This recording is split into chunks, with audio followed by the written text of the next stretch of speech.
Director Susan Weber. It's a pleasure. Mike's not on. I'll just speak louder. Good evening. On behalf of Director Susan Weber, it's a pleasure to invite all of you here tonight, those of you in the room, those of you out there watching the live stream on our BGC TV. Tonight is a first in two ways, both of which are very happy. The first is that this is the first of our what will be annual Alumni Spotlight events, where we offer the opportunity to one of our alumni to present the work that they are doing now. And I think that the time has come in the history of the institution where the extraordinary accomplishments of those 300 some odd alums who've been produced over the 20 years, I guess, already, this being year 21, of the institution's history, are lots of extraordinary folk out there with not just stories to tell, but actually with learning and information and careers which can contribute to the ongoing vitality of the intellectual life of the institution, which is, of course, a wonderful thing for an institution to be able to sponsor and showcase. Second thing is, tonight's event comes just on the heels of the Bard Graduate Center making for the first time an appointment to its faculty ranks of somebody who started here as an MA student years ago. And that is also a wonderful milestone in the life of any institution. So it's a happy night tonight. For me personally, I have to say, it is exceptionally happy because, and this leads right into the evening itself, I can't say quite mistress of ceremonies, but indeed the doctor of ceremonies, Donna Bilak, began here in 2003 as an MA student, and I've known her and had the privilege of working with her on her PhD dissertation along with my colleagues Deborah Krohn and Andrew Morrill, and to have watched her career develop to the point where she is celebrity enough to be showcased by the Philadelphia Inquirer is a great experience for a teacher. So I am going to, in a moment, turn the floor over to Donna to introduce the program, and she will then be in charge of running its different parts and answering the questions that can follow at the end. For those of you not in the room, but interested in participating in the question and answer period, if you tweet your questions to hashtag BardGradCenterTV, hashtag BardGradCenterTV, we will pick it up on the iPad and read out the questions here. And with that, it's an honor to turn the podium over to Donna.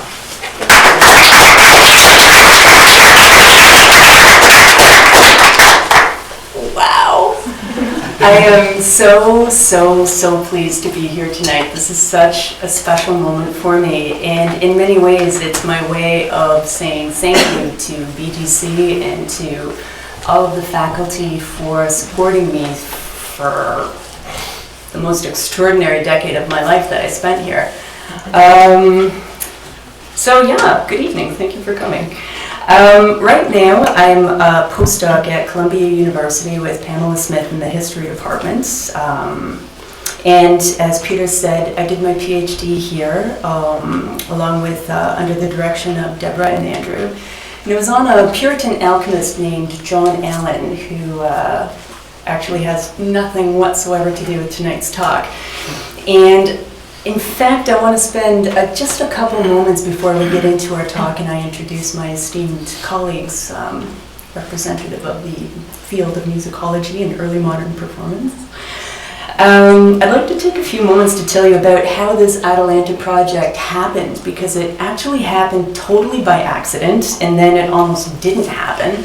And then it just took off into epic proportions, of which you're going to see a slice of tonight.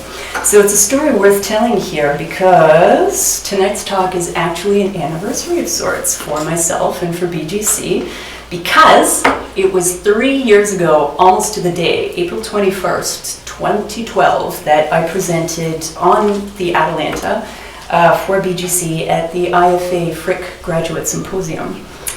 So the story begins actually in 2010 at the Newbury, where I happened to fly into Chicago for a conference. I got there a couple hours early, and because I'm a nerd, I went to the library.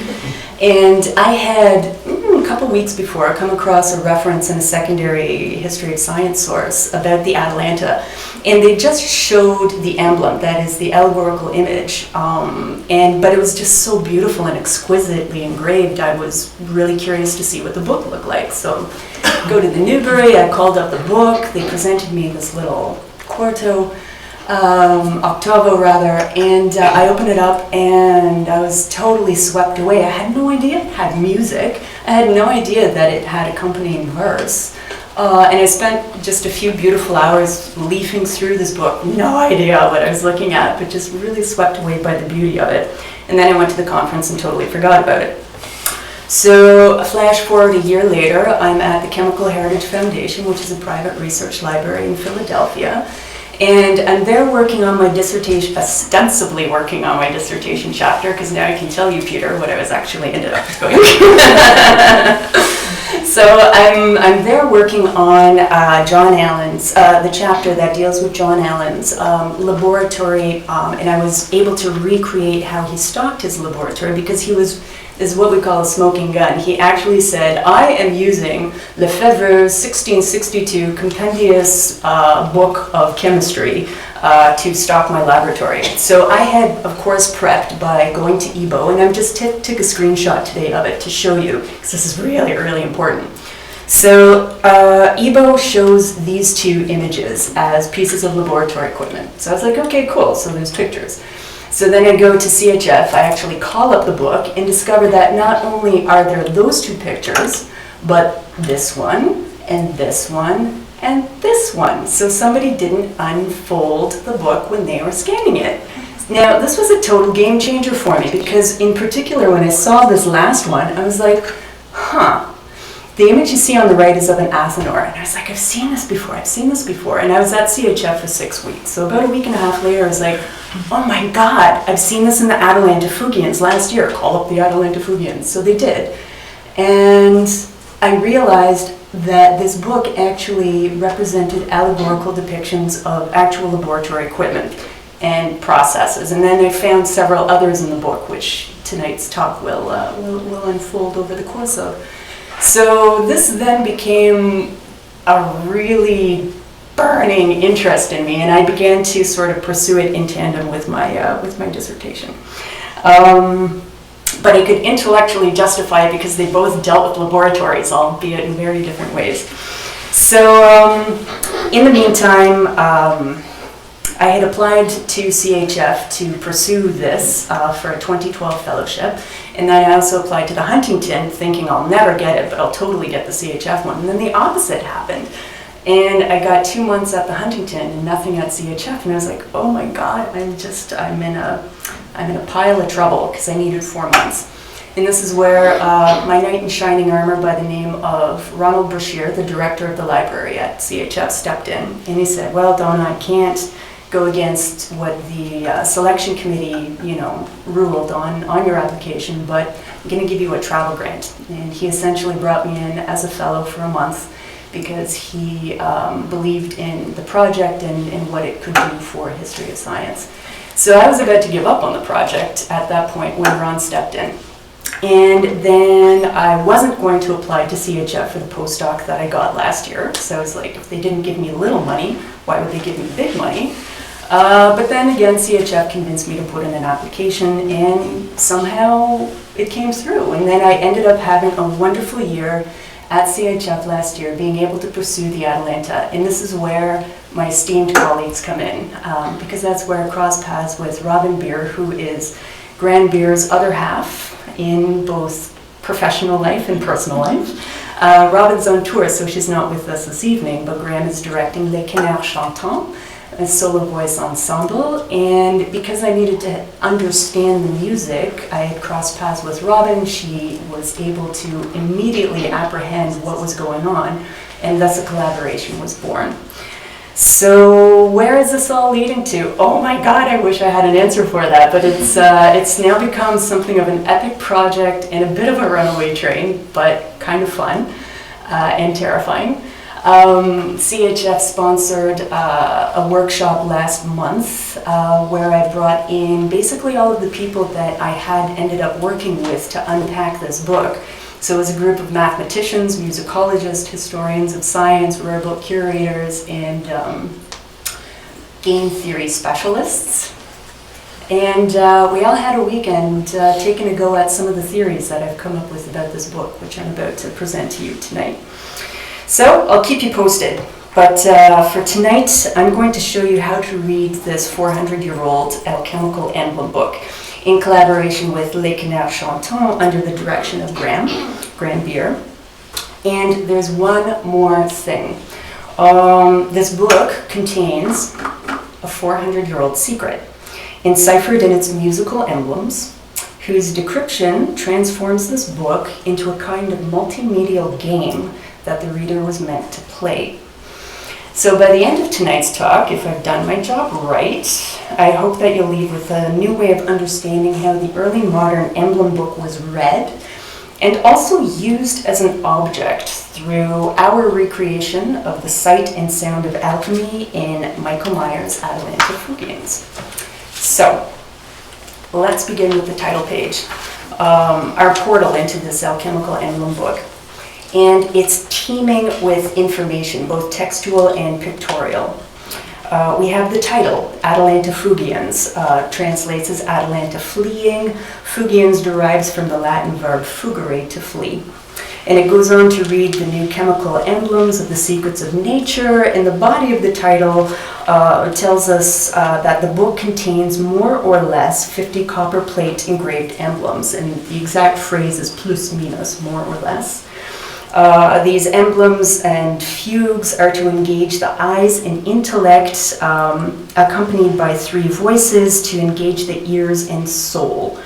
And this work is meant to be contemplated, sung, and listened to with great pleasure.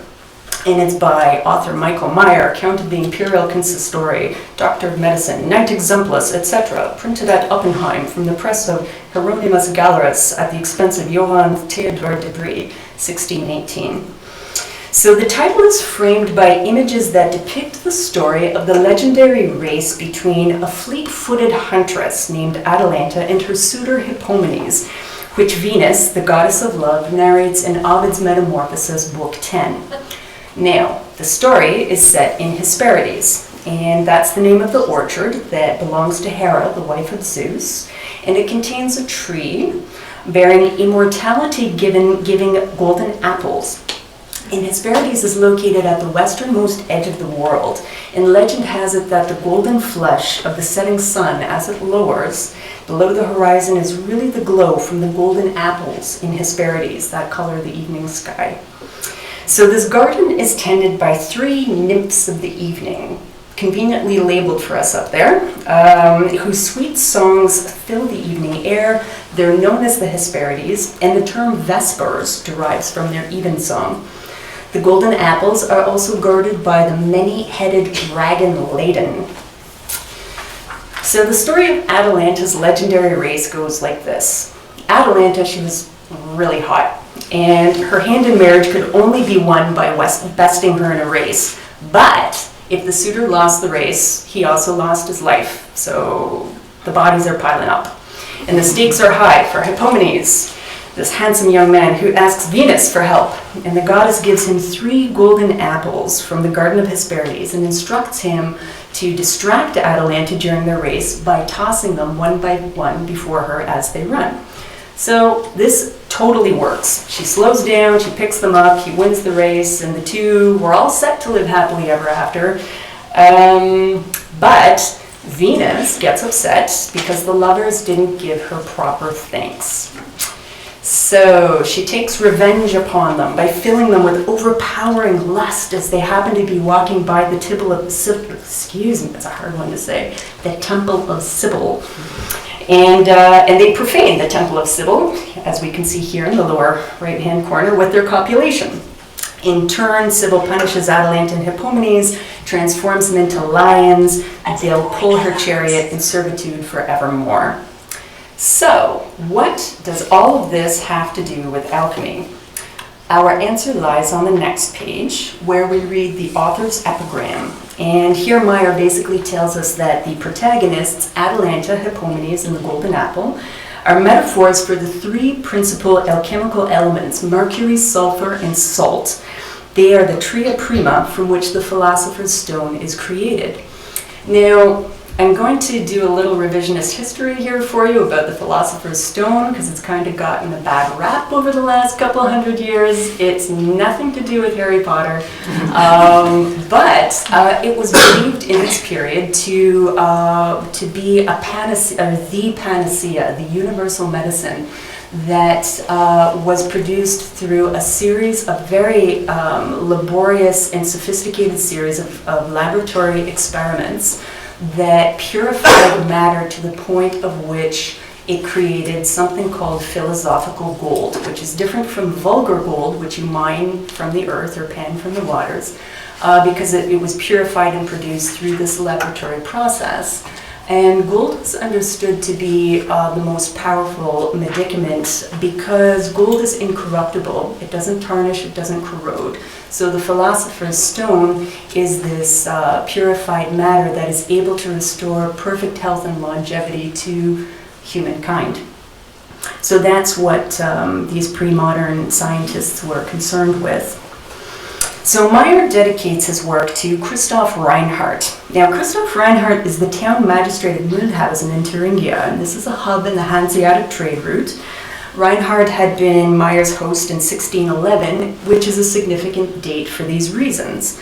Maier was a university-trained medical doctor who had been court medicus to Rudolf II in Prague, but his position was terminated with Rudolf's removal from power by his brother Matthias in 1611. And this is one of the events that precipitated what would become known as the 30 Years' War. So post-Prague, Maier journeys through various European cities and courts with sojourns in Holland, England, Germany, and he dies in Magdeburg in 1622. Between 1611 and 1622, he's a prolific author of Hermetic works. He publishes 19 alchemical treatises, in which the Atalanta is noteworthy for being his only emblem book. Now, the dedication is followed by a preface to the reader, which is packed with allegorical allusions to the Atalanta's musical emblems, referring to them as speaking pictures. Notably, Maier tells us the book itself is a gift from Venus, as copper is her element, and the emblems are incised upon copper plate engravings, which is the production method of the illustrations. And once past this formulaic matter, the Atalanta begins.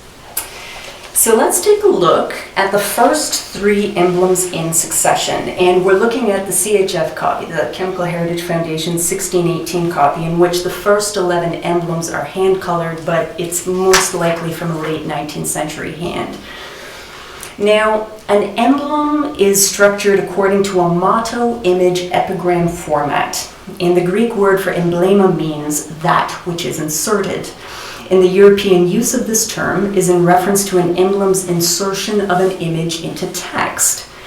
This tripartite structure was codified in 1531 with the first emblem book publication by Italian lawyer-humanist Andrea Alciato. And the genre was hugely popular throughout the early modern period, and it's an expression for, a vehicle of expression for amatory, political, and religious subjects, and in the case of Maier, alchemical theory and process. So, this is how you read an emblem, in descending order like a scroll, starting with the motto. The wind carried him in its belly. Image. We see fumes assuming bodily form, or vice versa, and there's an unborn child carried in the belly of a godlike man. And the epigram reads like this. If the embryo, which is enclosed in the windy womb of Boreas, will be alive, once it is born into this light, then it alone is able to surpass all of the labors of the heroes with skill, by hand, with a strong body, and by mind. Let it not be a coiso to you, nor a useless abortion, not an Agrippa, but rather let it be born under a good star. Okay, so what do we make of this? Think of the emblem that you see on the page, the whole three-part package, as akin to the outer shell of a nut.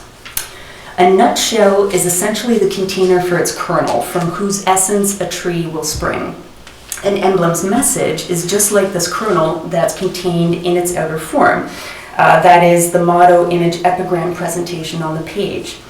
The reader apprehends the emblem's message through contemplation of the interplay between word and image, which are embedded with textual and visual clues. These clues relate to a literary corpus that the reader needs to be familiar with in order to get the message. So thus, an emblem both conceals and reveals its meaning to the reader, whose ability to peel through the layers to reach its inner kernel of meaning lies in recognizing these literary allusions that the author has used in constructing his emblem. So here, Maier's constructed Emblem 1 to express a starting point, the great work of making the philosopher's stone at its embryonic stage. The motto's theme is developed through the epigram's reference to Boreas, god of the north wind. The image is a visual distillation of the text that frames it. Essentially, Emblem 1 reveals that the philosopher's stone is an act of creation, made corporeal from that which is spiritual. Graham. Thanks. We're going to sing a little bit for you, but just to begin with, some music. I might use the microphone just for a moment. Hello. The music that Maier provided for these emblems has several defining characteristics that I'll introduce immediately so that you know what to listen for. Those of you who are fluent in musical forms, just bear with us. It's set for 3 voices, as you can see there. The title of each voice is over on the left in italics in those little block paragraphs. It's representing the 3 characters in both the Atalanta story and in the Tria Prima, the pursuit of alchemy. As you heard, Atalanta, fleet-footed Mercury, Hippomonies, sulfur, and the golden apple as salt. Let's start with the apple. Although the foot race of the other 2 parts changes throughout the book from emblem to emblem, the music for the apple is the same in every emblem. Consistent. It is a melody in slow motion that serves as foundation for the other parts, something music theorists call a cantus firmus, or fixed voice. In Germany, they call this voice part Kartoffeln, because the larger note values look like a row of potatoes. You can see down there on the bottom. Today we will call them apples. Commonly in history, composers have borrowed pre-existing melodies to serve as a cantus firmus, and Maier is no exception. This melody is lifted from one of the popular settings of the Mass, the Christe section from Kyrie Cunctiput Deus, and I'll just give you a little taste of that on its own. Christe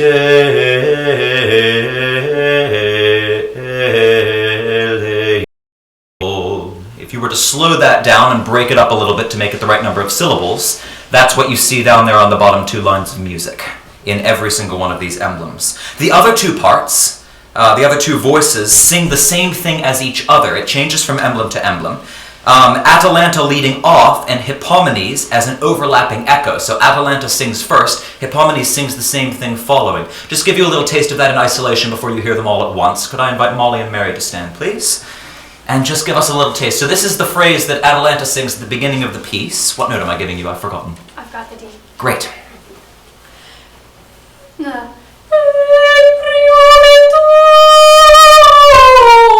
And then anything Atalanta sings, Hippomonies will follow.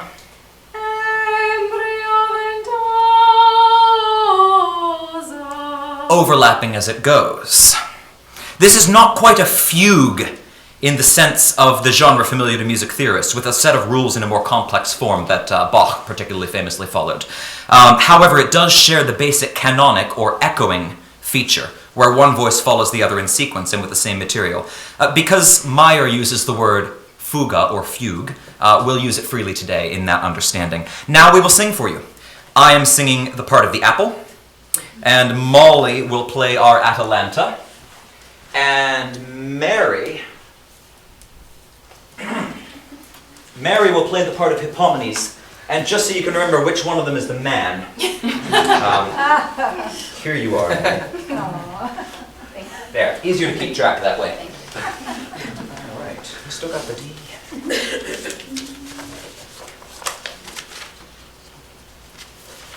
Right, this is Emblem 1.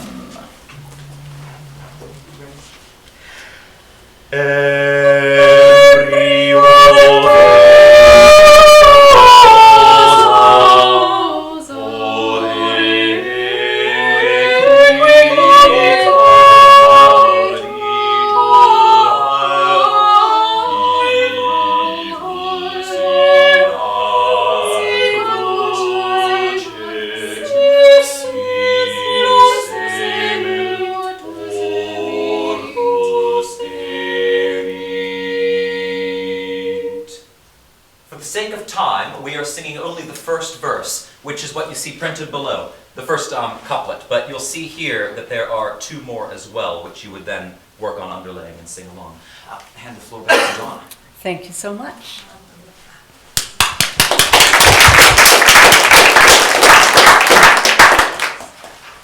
Emblem 2. The motto, the earth is his nurse.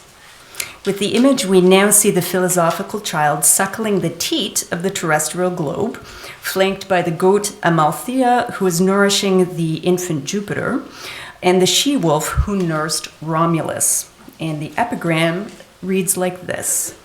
It is said that Romulus suckled on the tough teats of a she-wolf, but that Jupiter suckled on those of a she-goat. And it is said that good faith is present in deeds. What is strange about this, then, if we say that with her own milk the earth has nourished the flesh of the tender offspring of the wise? If a tiny little beast raised such a great heroic offspring, how great will he whose nurse is the earth be? And here's the underlying message. Mother's milk is the quintessential life-giving fluid, a transmission of substance and strength that flows from mother to child. Emblem 2 essentially articulates the nourishment and development of the philosophical child brought into being through the alchemical process. Now, there's a deeper layer of meaning to Emblems 1 and 2, for together they describe the male and female elements of the philosopher's stone, expressed in conception and its inception. Also, the mottos from Emblem 1 and Emblem 2 comprise two halves of a citation from a foundational alchemical text, the Emerald Tablet, believed to be authored by Hermes Trismegistus, an ancient Egyptian Magus king philosopher.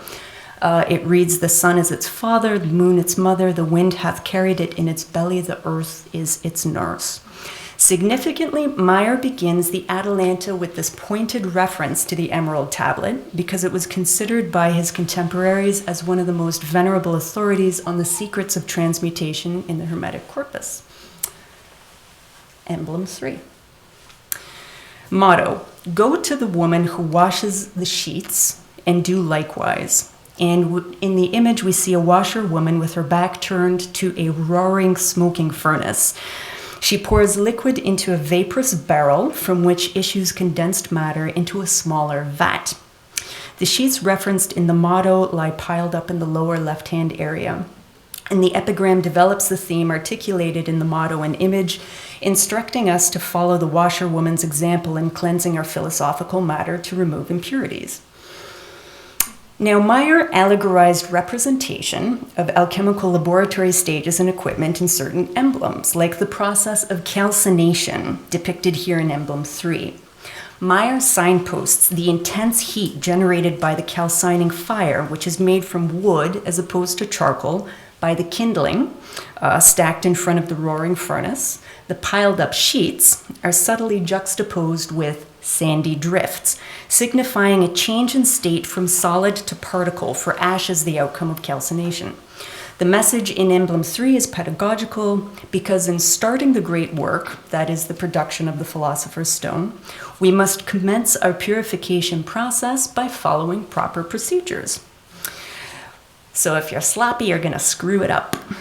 So this is the foundation upon which the great work is built, and it's embodied in the methodical labor that the washerwoman undertakes in making her sheets white.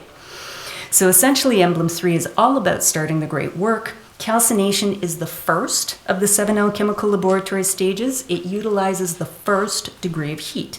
And significantly, in the discourse that accompanies Emblem 3, Maier details the 7-stage laboratory process, which begins with calcination and goes through the rest of them to end in fixation, also known as tincture.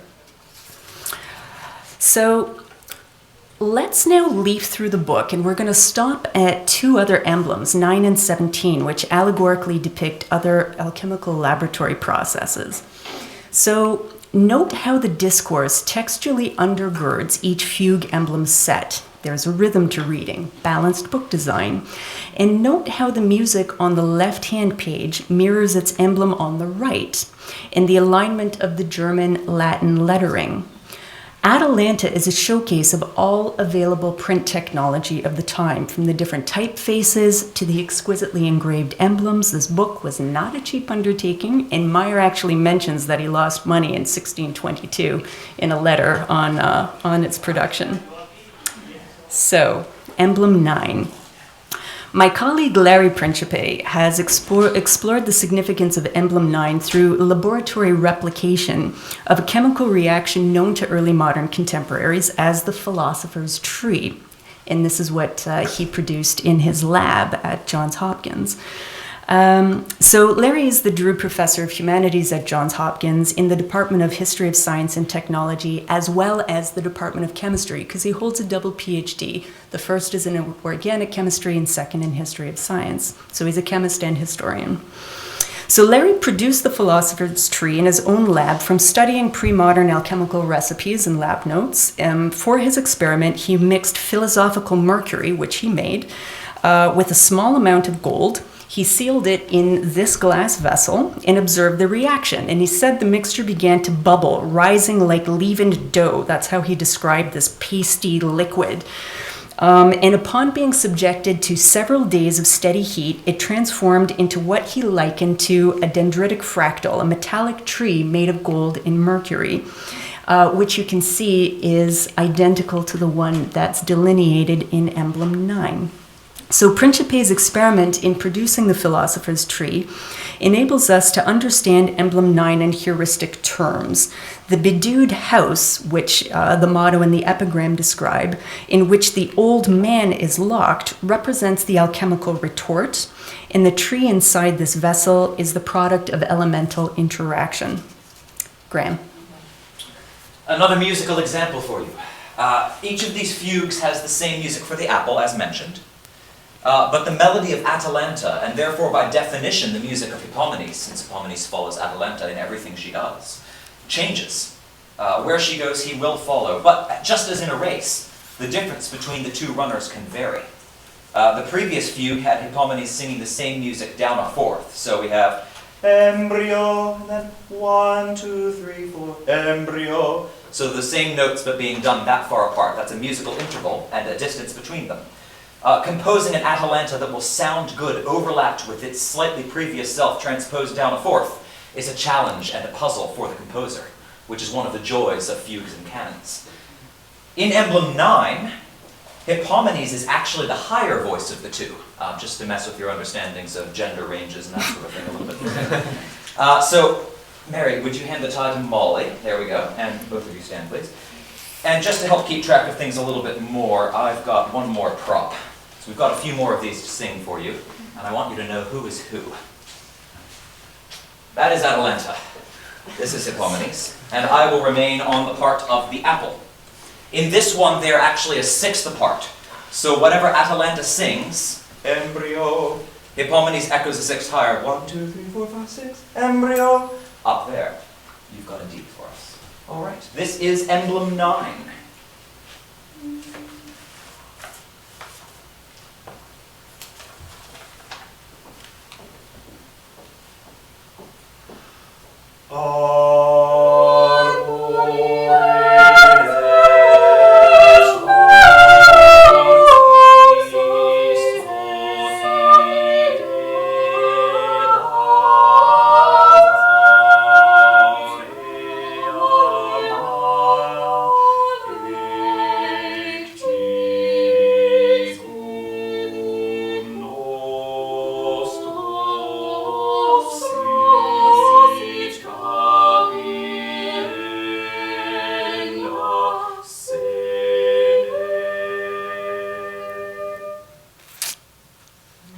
Moving on.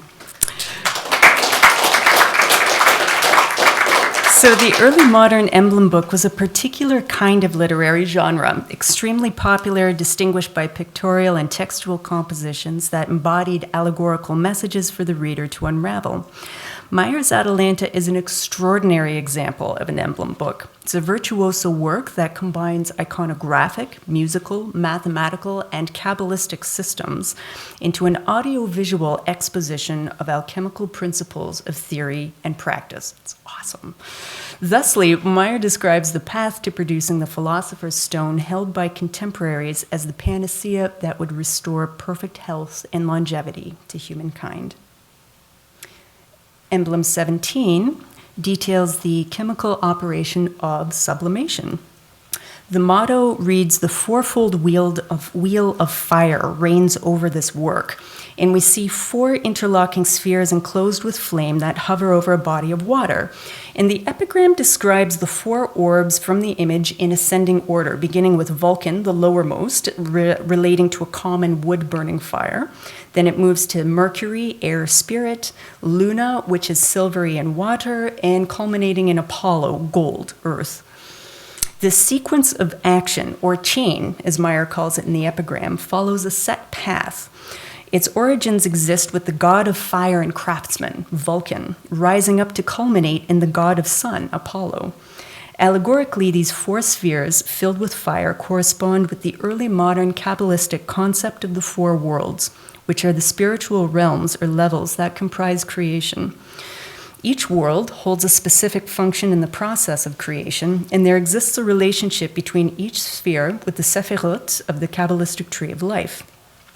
From this perspective, Emblem 17 is a metaphor for the alchemist's labor to reach the ultimate gold, that is, the Philosopher's Stone.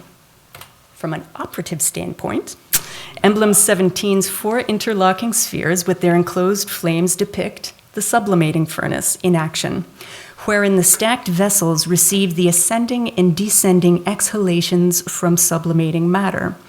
With the operation of sublimation, heat changes a solid substance into a vapor whose cooling off yields concentrated matter.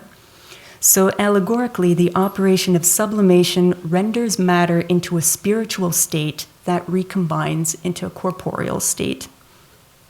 Graham. This and Emblem 9, which we just sang, the voice part assignments remain the same. So I would like to invite Hippomonies and Atalanta back up with me. This time, it's a similar device. This time, though, they are closer together. So they are only a minor third apart.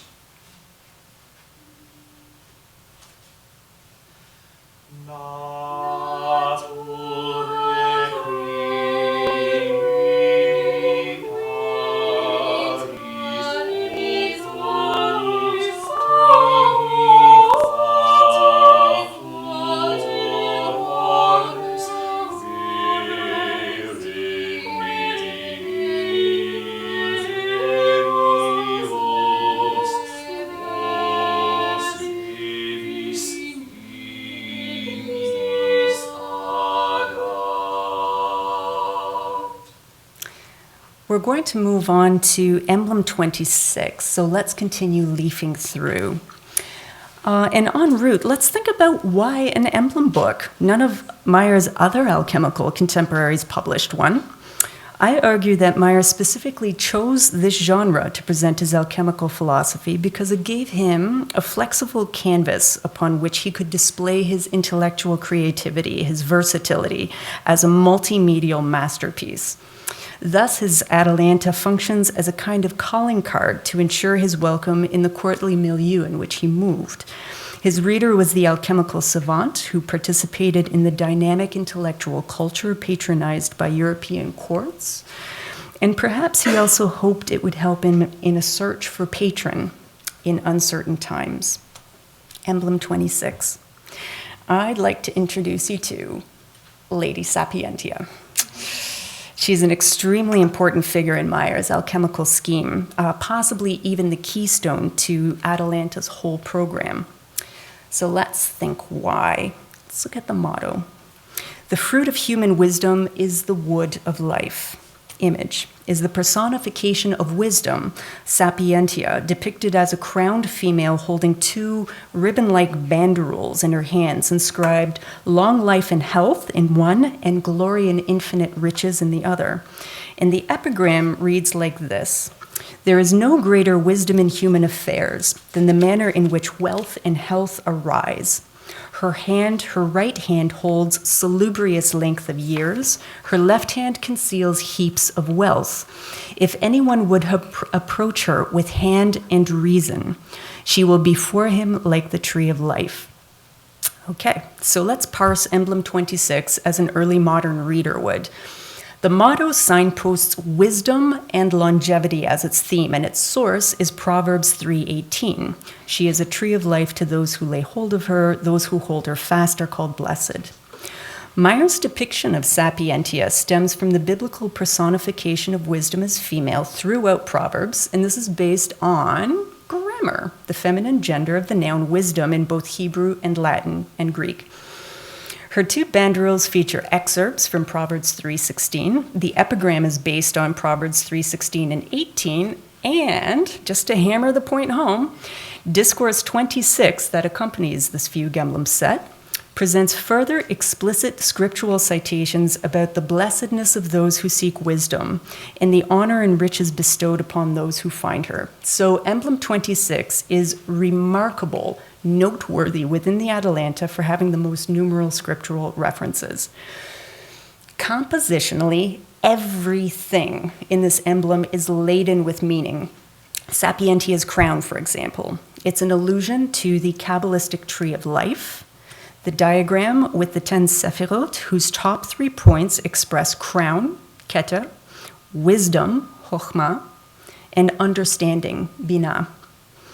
These 3 sephirot correspond with Sapientia's crowned head and the banderoles that she holds in her 2 hands with their scriptural text. And I'm indebted to my colleague Nicholas Harris at UPenn Religious Studies for his insights on Sapientia's Kabbalistic dimensions. The landscape and Sapientia's placement in it is totally significant as well. She stands at the center of a pathway between beams of celestial light and a tree whose root system can be seen through the ground. Note how the banderole in Sapientia's right hand connects to this Empyrean light, and her hand is upturned, and the one in her left connects to the roots of the tree beside her, another evocation of the tree of life, and her hand is downturned, so she's positioned like this. Thus, Sapientia's positioning bridges divine enlightenment and alchemical process. Wisdom guides the way to the philosopher's stone through hand and reason, as signposted in the epigram. Indeed, in Discourse 26, Maier asserts that wisdom is the embodiment of knowledge and the application of true chemistry. Graham. Perhaps some of you have noticed another singer sitting in the front row of us. Some of you may be wondering, what is Steve doing here? Well, I'll tell you. Maier's Emblem book presents an awkward practical difficulty for musicians who plan to sing it, out loud at least. Although there are only 3 voice parts in each emblem, thus far you've only seen 3 singers, the vocal ranges shift dramatically from emblem to emblem. Coincidentally, the first 3 we've discussed have all called for a soprano, a mezzo-soprano, and a bass, but it would be incredibly difficult and unpleasant to listen to if the 3 of us tried to perform all 50 for you. For Fugue 26, Atalanta returns to the part of the high soprano. Molly, please stand up. And Hippomonies is written as the bass, so I will sing that. And so I will hand the apple to our tenor. Welcome, Steve. Go, Steve. Just to tell you a little bit about the interval in this one, it's different than most of the rest of the book in that it is 2 octaves apart. Now, the octave is the most perfect consonance after the unison in music. In music theory, it's such a clean consonance that we even call those notes by the same name. If you're familiar with the scale at all, it goes A, B, C, D, E, F, G, A. That's the 8th note of the octave, and we call it the same letter. In this particular case, 2 octaves is how far apart Atalanta and Hippomonies will be, and that's about as far apart as 2 human voices can comfortably sing a wide-ranging piece like this. And also the furthest apart in the book. So now, a little taste of how number 26 sounds.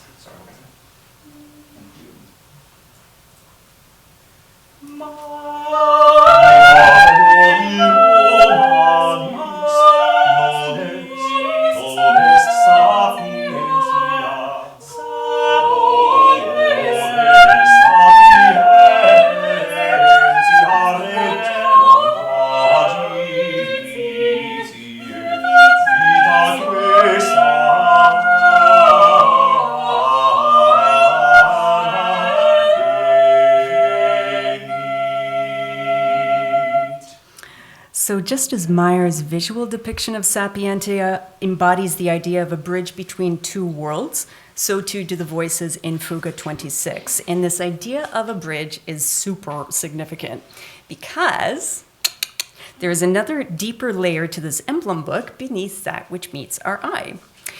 So to prepare you for what I'm about to reveal, let's pull back and recap the main points that we've encountered so far. But let's think of them as keys for unlocking Atalanta's secrets. Okay, recall by virtue of image and text, emblems 1 and 2 constitute two halves of a whole. So conceptually, they work together as a single unit, like the two faces of a coin. Now, through their union, through the union of emblems 1 and 2, the Atalanta shifts from presenting 50 fugue emblem sets to 49 fugue emblem sets. This number shift is signposted on the title page by the plus minus reference, more or less 50 fugue emblems, which constitutes a cipher key given to the reader. This number shift from 50 to 49 also reflects contemporary cryptographic conventions, and I have a couple of examples of numerical and alphabetical transposition, which is a feature of early modern cipher wheels, such as the one you see before you. It's a Volvel from a French edition of Trithemius, who was 1561, a French edition of Trithemius, who was a medieval mathematician, and in which, you can see it clear here, the type of transposition here, when you have a shift in number, then if A and B are shifted, then A is C, or A is D, or A is E, or A is F. So you can encrypt your message using this cipher wheel in such a way that if the recipient of the message has the key, i.e. how many numbers you have shifted, they are then able to unlock what the message is and read it. So let's put our number 1 to 49 schematic back up for reference. Recall emblem 3. Now consider emblem 3, calcination, as the practical start of the work. In terms of it's the first emblem to articulate actual process, the first alchemical stage, calcination. Recall also that emblem 3's accompanying discourse tells the reader that Maier subscribes to the 7-stage alchemical laboratory process for making the philosopher's stone. And on this point, recall that 49 is evenly divisible by 7, a very significant number, 7 alchemical stages, 7 days of creation. And finally, note that with this shift from 50 to 49 emblems, emblem 26 is transformed to emblem 25, still at the middle of the book, still at the center of the work, which is significant because, I can't wait to show you this, Sapientia forms our bridge into the Atalanta's reconfiguration as a 7x7 magic square, which is the term for a math puzzle comprised of a square grid of numbered cells whose rows, columns, and diagonals all add up to the same value, which in this case is 175.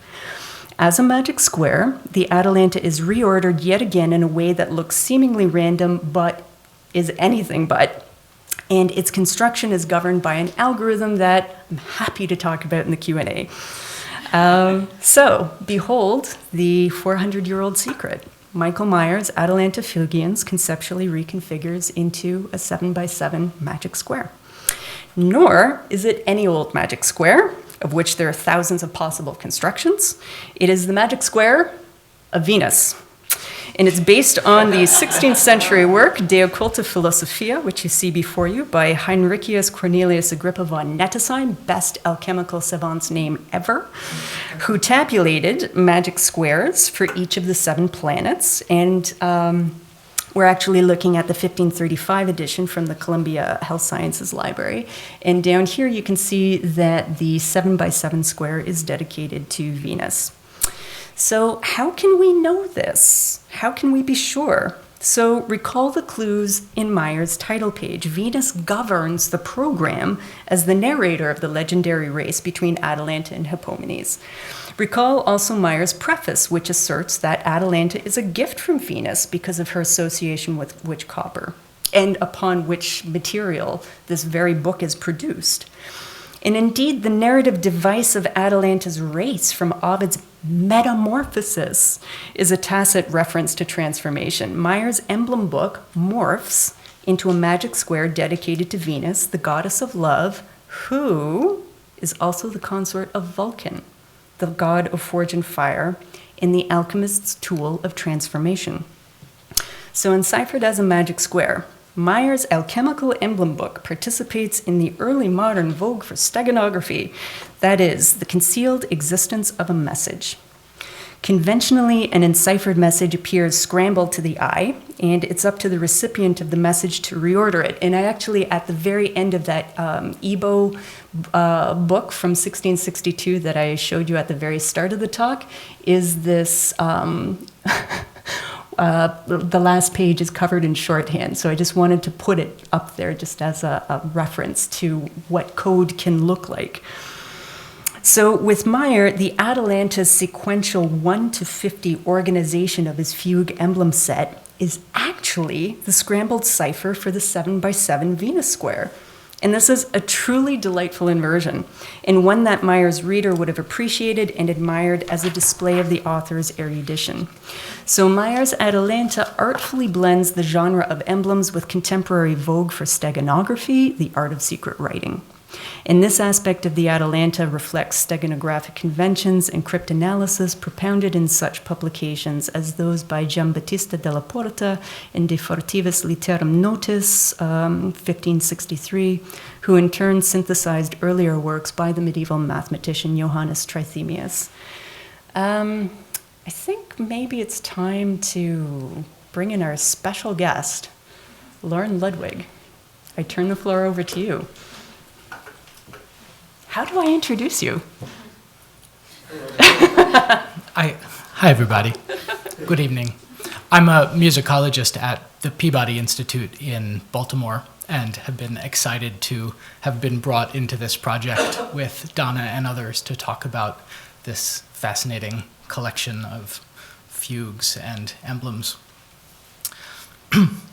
Donna's groundbreaking insight that Maier's book is a cipher governed by a logical but hidden underlying structure may offer a key to some of the mysteries surrounding the collection's 50 alchemical fugues. For the last 100 years, scholars have pondered how the abstruse compositional techniques of the fugues might relate to each particular emblem, and whether and how a musical performance of each fugue might fit into the book's alchemical program. My recent work has been on a little-known musical tradition that flourished in Oxford during the 16th century, a couple of decades and a couple countries removed from the publication of Atalanta in Oppenheim in 1618. In Oxford, in the 1580s and 90s, there appeared several published collections of very short 3-part pieces called ways. And how do I link? Here's a list of a few publications of ways from the period and a few manuscript collections. Thank you. Yes? No, not yet. Okay. These ways, as they're called in England, feature a slow-moving melody based on a liturgical chant, what the English referred to as a plain song, along with 2 voices that proceed along with it in a faster-moving canon. If this form sounds familiar, sit tight. I was interested in how the Ways collections published in Oxford seemed to have a hidden Catholic agenda. Most of the composers who wrote Ways were secretly Catholic, and remember that being openly Catholic in Elizabethan England could result in fines or imprisonment or even execution. The Ways Plainsong melodies are drawn from the Catholic liturgy, although they're published without their incriminating Latin texts, so you have to know that they're liturgical in order to get in trouble for composing them or for recognizing them. And many of the ways were composed in encoded Catholic doctrines that might escape censors, but that were quite obvious to those who were looking for them and were willing to do a bit of musical deciphering. And here we have an example by the composer Elway Bevan, who was a Catholic composer who was sort of hiding his Catholicism in its various professional capacities. And it says at the bottom, "A canon of 3 in 1 hath resemblance to the Holy Trinity, for as they are 3 distinct persons and but one God, so are the other 3 distinct parts comprehended in one. The leading part hath a reference to the Father, the following part to the Son, and the third to the Holy Ghost." And in fact, when you look at how the thing is constructed, there's a sort of theological message of how the 3 parts of the Trinity relate to one another. It was through my research on these English musical ciphers that I encountered Maier's alchemical fugues, which seem so similar in design. Like the English ways, Maier's fugues feature a slower moving melody based on chant, the Kyrie trope that Graham mentioned, with the remaining 2 voices moving in canon along with it. They're really precisely the same form. Also, both the English ways and Maier's fugues feature layers of concealed meaning, designed to be accessible only through the right sort of performance by those initiated to their secrets. You may have guessed where I'm going with this. 40 of Maier's 50 fugues, it turns out, are borrowed verbatim from a publication of Ways published in 1591. No! By the English composer John Farmer, who may be familiar to some of you for his madrigal compositions. When I was fortuitously introduced to Donna a couple months ago, I had just noticed this correspondence and had been in the process of trying to figure out how and why Maier had adapted Farmer's Ways to the alchemical program of his Atalanta fugiens. Donna's insight that the book itself is conceived as a cipher connects to the English tradition of ways, serving to bear hidden meanings, and brings into proximity the English crypto-Catholic musical mysticism of the late 16th century Oxford composers, with the Rosicrucian and alchemical agenda of Maier and his erudite readers on the continent. To clarify, I don't think that the Lutheran Maier was particularly interested in the Ways Catholicism. The story as it emerges is a bit more interesting. It seems that the Hermetic mystical philosopher and Dominican friar Giordano Bruno visited Oxford in the early 1580s and had a somewhat galvanizing effect on a number of young Catholic composers who would go on to compose and publish the aforementioned Ways. And the composers in question were in their early 20s and were students who rolls into town, but Giordano Bruno, this fascinating Dominican friar and Hermetic mystic who starts giving these lectures that infuriates the Oxford professors and fascinates the students. Bruno would be burned at the stake for his mysticism a few years after departing England. The composer William Bath, who would later leave England to become a Jesuit priest, makes several veiled references to Bruno's distinctive Hermetic teachings in Bath's composition of Ways. These very same obscure references show up in Maier's preface to the Atalanta Fugiens, a smoking gun that suggests that Maier may very well have been aware of the Ways' fascinating mixture of hidden Catholic doctrine with Hermetic mysticism, a mysticism that was closely related to the Rosicrucian philosophy at the heart of much of Maier's work. And in fact, of course, this is precisely these first couple decades of the 17th century are when the sort of formative Rosicrucian texts are being published in Germany, and Maier is very much part of that milieu. His alchemical project is very closely related to this new Rosicrucian philosophy that's being promulgated at the time. There is much more to this story, of course, such as who composed the remaining 10 fugues in Maier's Emblem book, and how and why did Maier adapt Farmer's music to his very different philosophical agenda. How did Maier get his hands on this obscure English collection, and how did he negotiate the hidden meanings of Maier's ways? But in our limited time, I think it would be useful to hear one of Farmer's original ways followed immediately by Maier's adaptation of it in the Atalanta. A few differences to note, and here are some correspondences. But, of course, the first thing I did was which are the ones that aren't by Farmer and who made them? And it turns out that the odd number ones in Maier in the Atalanta, starting with number 1 and going through number 19, are the non-Maier ones. Maybe they're by. Sorry. We're calling him not Farmer. We're calling him, are the not Farmer ones. It's curious. We wonder whether Maier composed them. Given that he didn't compose the other 40, it casts doubt on whether he was a composer of any of them. Let's see. Okay, so here are the two side by side. And you'll notice a few differences. For one thing, Maier transposed the whole canon up a fourth. And he also rearranged the voices. You'll notice that the plain song up top, those pitches, that order of pitches corresponds exactly to the apple melody at the bottom of the Maier. What Maier has done has been to break up a few of the notes into turn whole notes into half notes to accommodate the text that he was setting, right? Because there's no text in the Farmer, but there is text in the Maier. And the fact that this adaptation is happening explains some peculiar things in the Maier, like why doesn't the text fit perfectly all the time? And why is it that the voice parts keep moving around? Suddenly, Atalanta is a high voice, and then Atalanta is a low voice. What's going on? Well, if you're adapting a collection that has nothing to do with this agenda, then you're going to have to make a few compromises in your adaptation.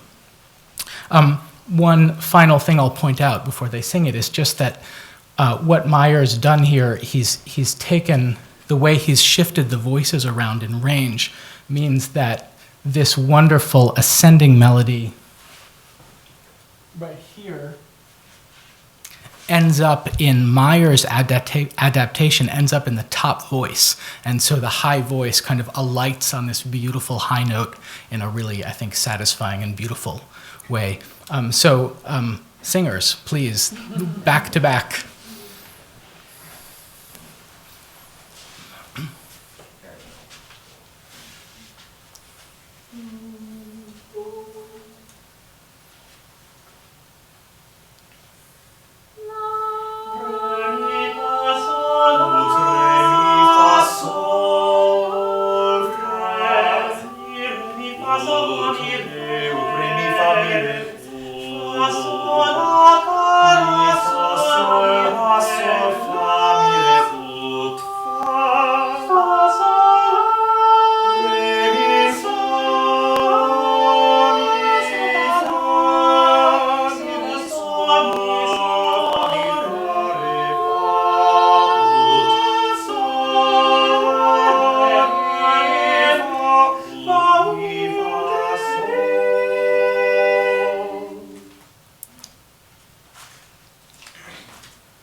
Okay, So, if this book does conceptually reconfigure into a magic square, and let's just say it does for the sake of tonight, because it's a much more interesting question than if it doesn't.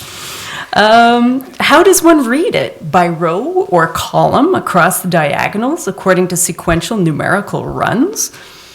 Certainly, this reconfiguration, the magic square reconfiguration, makes interesting pairings between various emblems. The clusterings of emblems 125 and 49 along the central axis embodies the concept of beginning, middle, and end. There are various other pairings like the hermaphrodites in 32 and the combinations of emblems 1 and 2. There's also this really neat macrocosm and microcosm 44 and 20. And emblems 27 and 45, that is 28 and 46 in the Surface version, present a really interesting case study, both iconographically and musically. So I'm going to blast through the two of them, and then Graham's going to sing through them so that you can hear the musical pairing. So 28, the king bathes, the motto reads, the king bathes sitting in the water, at the bathwater, the laconicum. And he is freed from black bile by Ferut. And the image allegorically depicts this situation.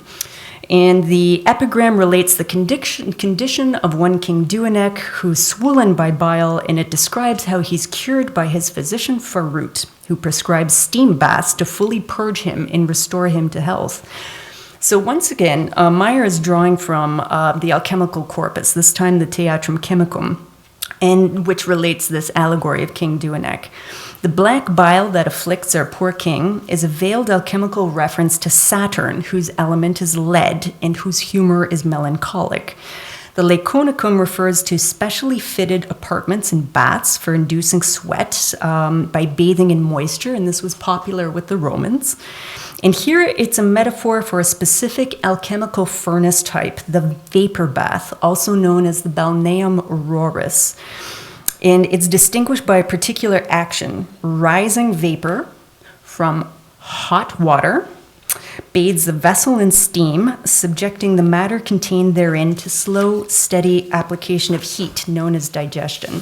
So note how the floor is perforated and it keeps the king from immersion in the hot water, but allows the steam to rise up into the chamber and heat his body. So thus, our naked king represents both vessel and matter in sweating out his black bile in the vapor bath until he's freed from this condition. And what's critical here is the change in the king's color. This slow, steady, even heating process in the vapor bath drives out this black lead color as sweat from his pores. And in the accompanying discourse, Maier tells us once the king is fully purged, that is, all signs of black have been removed, he will arise from his bath, rejuvenated and ready to be dressed in new colors, that is, given new properties from ensuing stages of purification.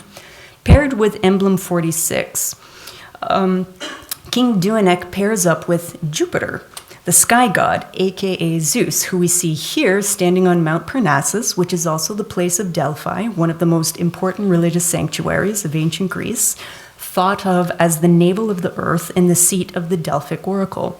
Jupiter is releasing twin eagles, and these are metaphors for the twin brother and sister Apollo, the sun god, associated with gold, and Diana, the moon goddess, associated with silver. They will fly east and west.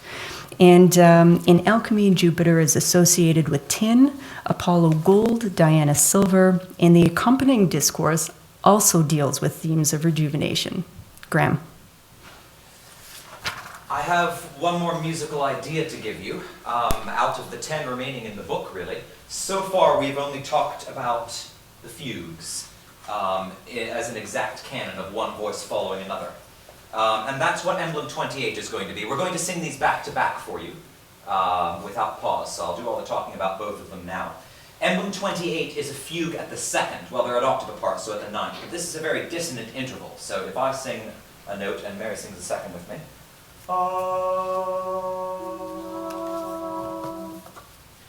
They're a little bit closer. Try that. I don't know if you can hear the beating there, but they're not as consonant, certainly not as consonant as the double octave. And this fugue also sits very low in each voice.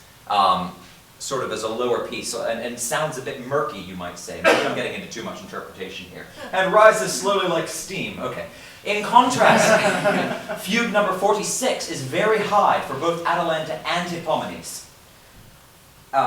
There are additional voices happening at this point. You can do other clever things than the canon, such as having a voice sing the other voice's part upside down, or backwards. The final 10 fugues of the set of 50 explore these additional musical devices. Number 46 adopts a retrograde device. Hippomonies and Atalanta both start at the same time. They don't have a rest at the beginning, but with different music. And halfway through, each voice, including the apple, turns around and sings in retrograde. That is, they sing their notes in reverse order. It's a boomerang effect that could serve as a musical illustration of two eagles flying out and back again. Because of vocal ranges, we'll need to switch who is who, but the bass is Atalanta in number 26. So, please join me.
Emblem 50, or 49 in the Magic Square version, draws this talk to a close. Its motto reads, "The dragon kills the woman, she kills it, and together they bathe in blood."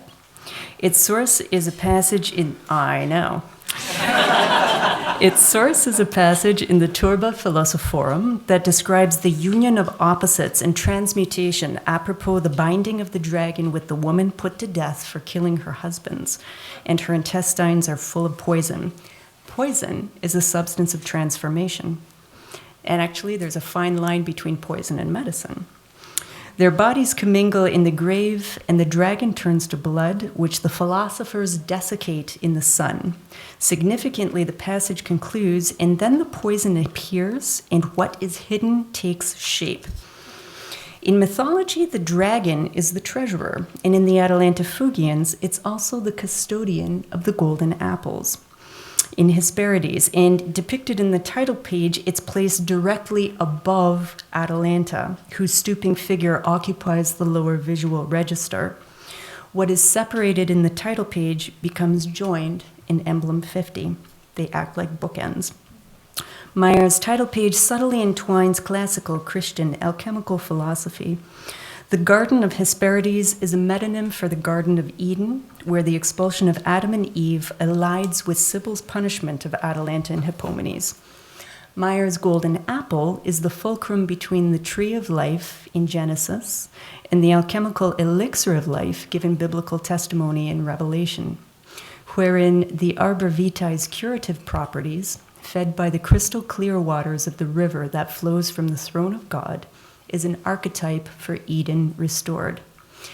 In its multimedial totality, Michael Maier's awesome Atalanta Fugiens presents to the reader a hymn about the pursuit of alchemy as the true path to wisdom, an evocation to a return to a golden age produced on the eve of the 30 Years' War. Maier's concluding words in the discourse of in Discourse 50 make a tacit reference to the path of wisdom that structures this book. He says that if anyone understands the woman and the dragon in their true meaning and all the secrets of the whole art which he has revealed to the sons of the doctrine, perhaps too openly, he concedes, then the reader will share in these revelations undertaken for the glory of God.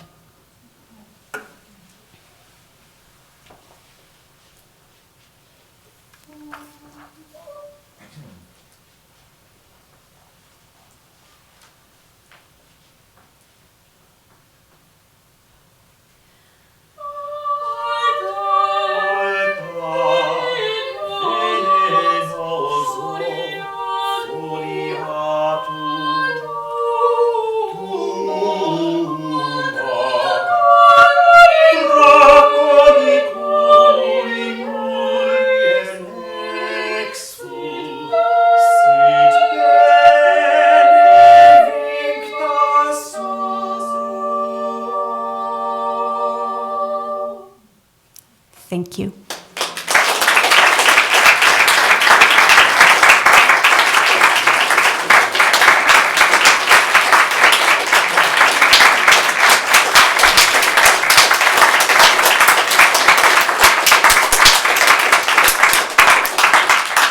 And now Graham will answer all of your questions.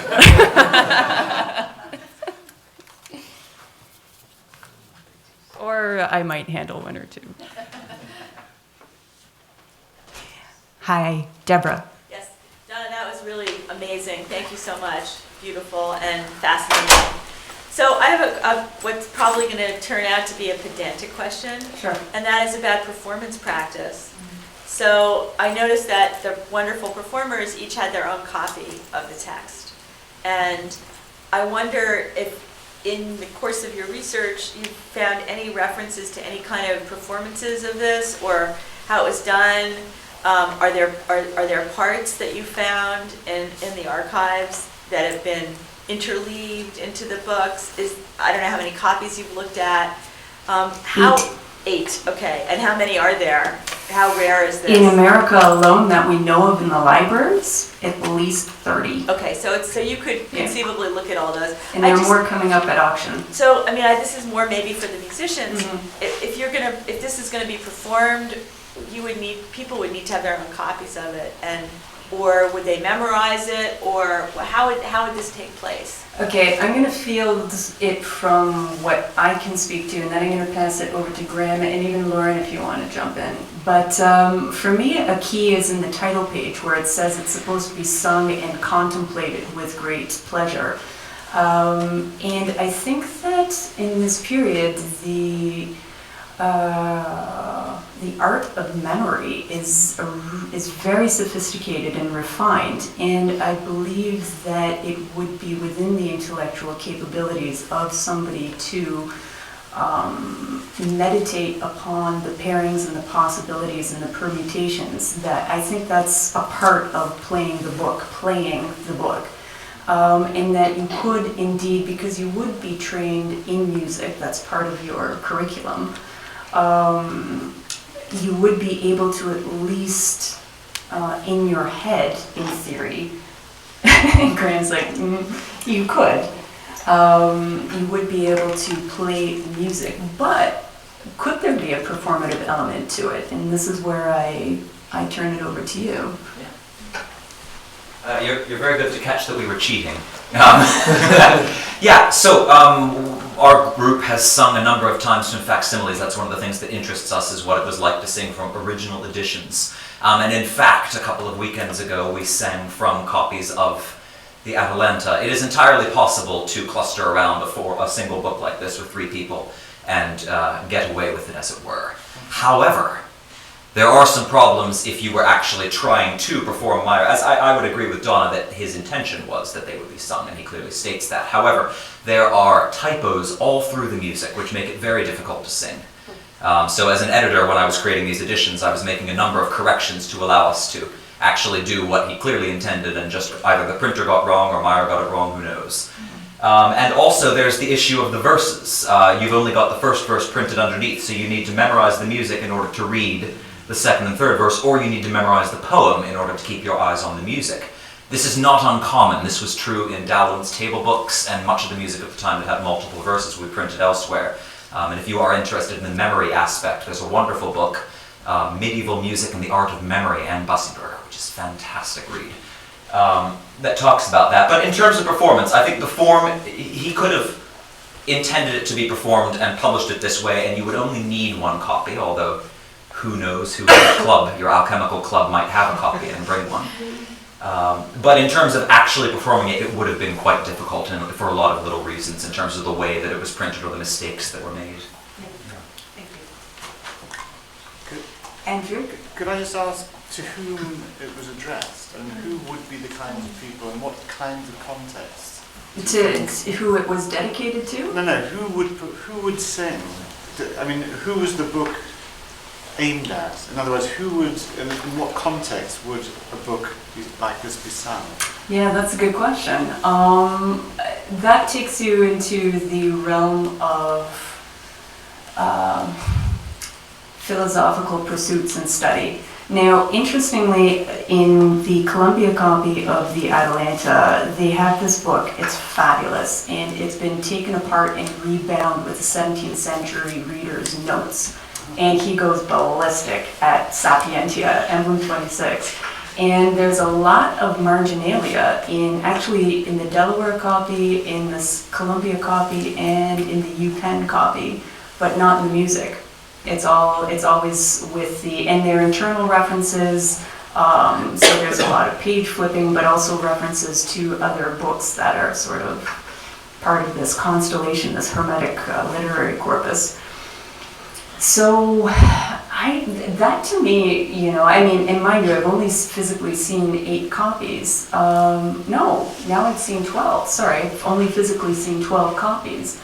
But they don't appear to be marked up for the music, but for the practice. And in the Columbia copy, there's splotches in the book, and I was like, oh, I want to do analysis to see if it's like metals or stuff from a laboratory. So I'm uncertain right now, Andrew, how to answer that, but that's definitely something worth delving into. And it's something that Graham and the Canaf Chantant have been looking into with your work on the Eglantine table in terms of the social setting in which music would have been performed in Tudor England. So to be continued on that. Peter? Yeah, well, just on this question of use, if we looked sideways, are there other emblem or visual books of the period that have music in them? And at the other end, are there other music books that have images in them from which we could triangulate back to how this could have been intended for use? Yeah. Oh, in the genre, now the genre of emblems is really, well, in some ways it's quite wide, but in other ways it's quite targeted. It generally tends to be religious, amatory, or political. And the kinds of books, emblem books that I've been looking at, I have not encountered music, like musical notation. I don't know, Peter, I'm going to have to pursue that. I mean, the Complete Angler, for instance, has music in it. I didn't know that, yeah. Would be one example. But what about pictures in music? Graham, maybe you better stay up here. I would say that maybe Lauren could help me with this as well. Engravings are not uncommon, little end engravings and that sort of thing, but I wouldn't call them emblems by any stretch in terms of what I've come across. But I've not been through all of that many myself, yeah. I would, what comes to mind to me is like Dowland's Lacrimae patterns, for example, or the the Michael East. In England, there are a number of publications where you have a series of pieces, each of which has a Latin title and which corresponds to a, mythological or religious or sort of, I don't know if any of them are specifically alchemical, although the Dowland's Lacrimae pavans come pretty close in terms of being about humors and sort of definitely drawing from the same well that the alchemical literature is. But I don't know of anything quite like this in the collection. I also know from my work on civic entries, triumphal entries, that they're very emblematic in nature, and they sort of blend like animating emblem culture with music in a way that bridges the social spectrum. So it's both political and social. So it seems to be, this seems to be operating within a very set cultural milieu, but it also seems to be very special within that. So I don't think it's an anomaly, but I think it's remarkable. Giuseppe. Yes, thank you, Donna, again. Wonderful presentation. There are, as I mentioned some time ago, there are actually a few examples of similar compositions in a way with text in Latin, images and music, same form, canonic techniques in Rome around the same time. Right. Michele Romani, for example, Pier Francesco Valentini, some of them were printed as individual folios sometimes, in which you may have the image in the middle and then the music may be actually distributed around, but it's the same idea of an emblem. They would combine music, some kind of text, and canonic techniques.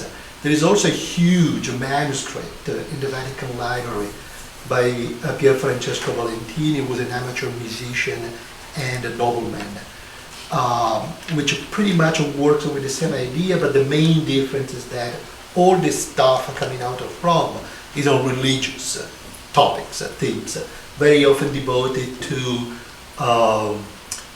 Marian devotion to the Virgin Mary. But it's the same idea of musical symbolism.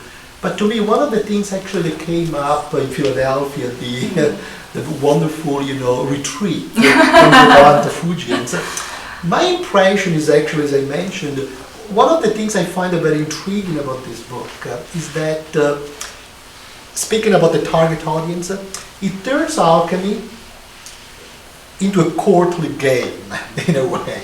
It makes it almost a form of entertainment.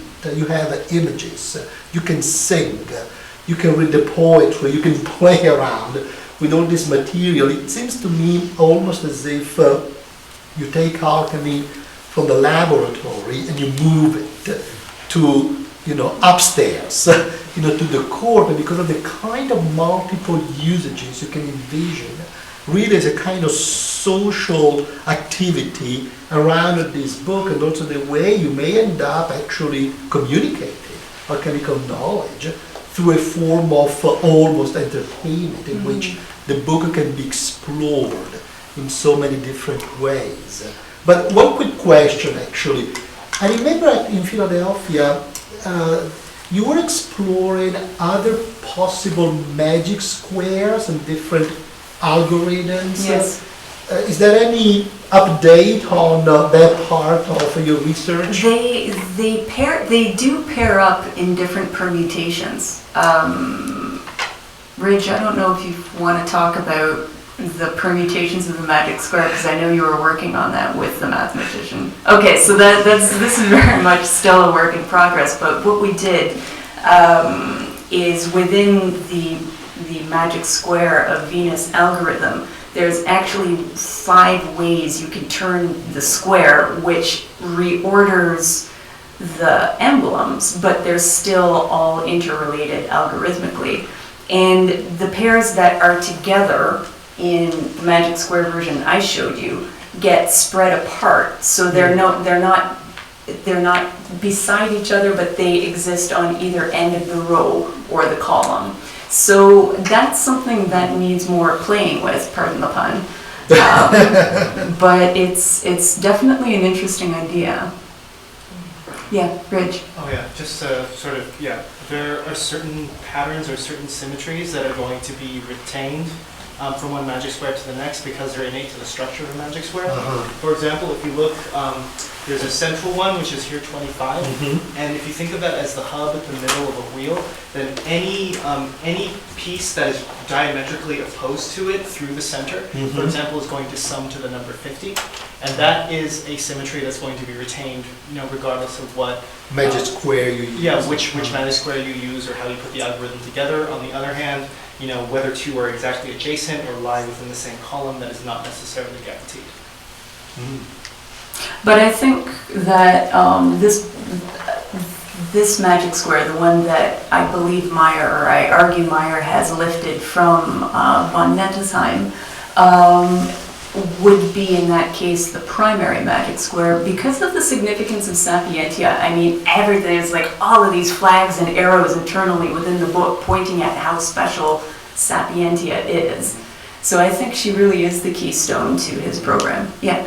Sapientia, regardless of which magic square you use, is going to be at the center because if you take, let's say 49, which is n squared because it's 7 by 7, add 1 and divide by 2, you get 49 plus 1 divided by 2, which is 25, and that is always going to be the central one. Yeah. So Sapientia is always going to be there. She's special to this. Yes, Hannah. Well, thank you so much. Most of all, it was just such a wonderful performance and Tom. It was wonderful because I wasn't singing. We still can correct it, and can still sing it. After some drinks. I am very interested in the multimedia aspect of this book, and actually something that Graham mentioned in relation to the notation. Actually, this book, as I understand it, has textual information and this kind of perhaps performativity involved in the text and its visuality. But does it really exist outside of its performance? And if yes, how? I am interested in something that Graham mentioned in relation to the music that is not being sung. So now, here's an interesting monkey wrench to throw into the whole story, because there's a 1687 version that is published without the music. And it totally changes the book, the rhythm of the book. I mean, one emblem now runs into the next discourse. It's no longer game. It's also published without the title page, which, is sort of the roadmap of clues. So just a couple generations after Maier's death, I mean, it totally loses all of its original intentionality and significance. So I really think that this book, the publication from 1618, is directed at a particular club. You mentioned the Alchemical club. I really think that Maier's social circle, as much as we're able to reconstruct it, and there's very little information to go on, is absolutely critical in understanding why he wrote the book. And also he dedicates it to the town magistrate of Mulhausen. Like, that just seems really weird. Why wouldn't you go for like a prince or somebody with a little more political clout in the playing field?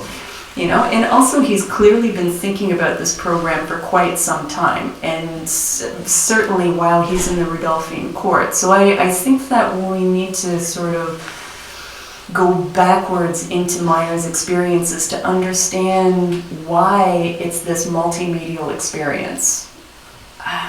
So that's a difficult question for me to get at in the dearth of actual physical evidence that I could use to piece together that part of the story.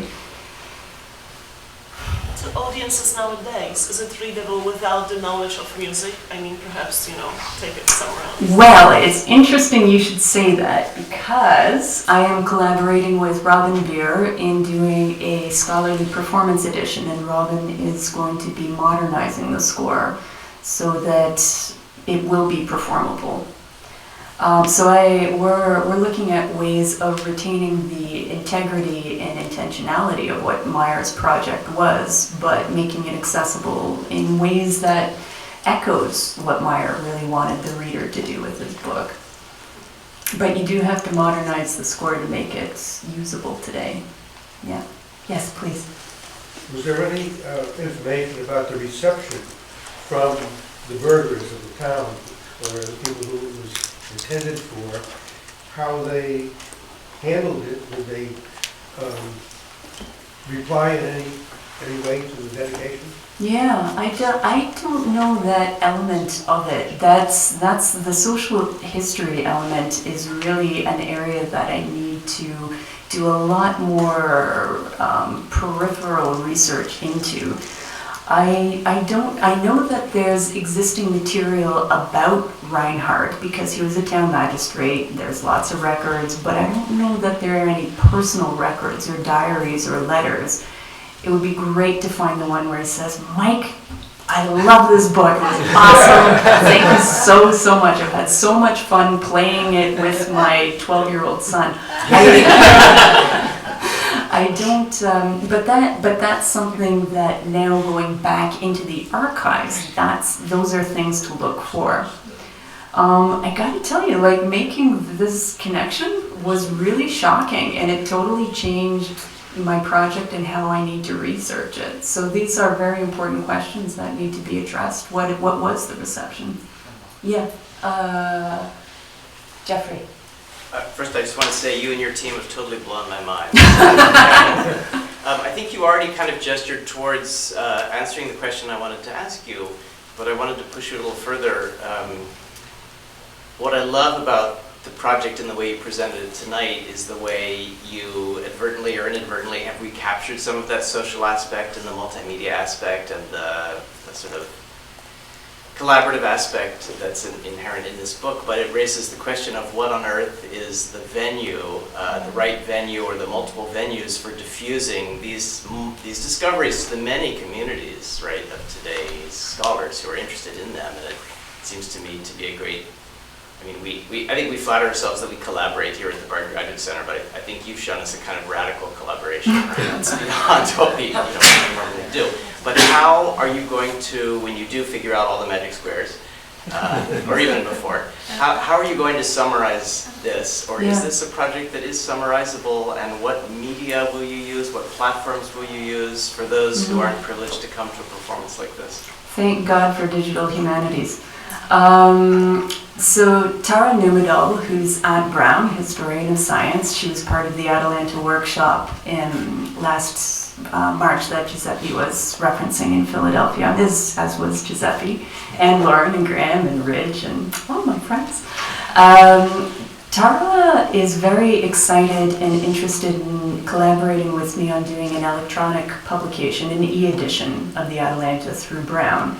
So we're actually going to be embarking in exploring that as a possibility. I'm going down there next month to see, how we can present this in a flexible, infinite medium, which digital environment presents. And one of the reasons why I love doing these kinds of presentations, this is the second one that I've done with Les Canards Chantants, the first was in Columbia in December, is because it's good practice for how to tell the story and structure it, and then gesture to all of its nuances that in a digital environment we can figure out ways to present. So it's going to take some experimentation time and a lot of money to transform this into an e-publication. But I also want to do with Robin a conventional publication. Can I tell Robin's idea, because it's really good, or is it a secret?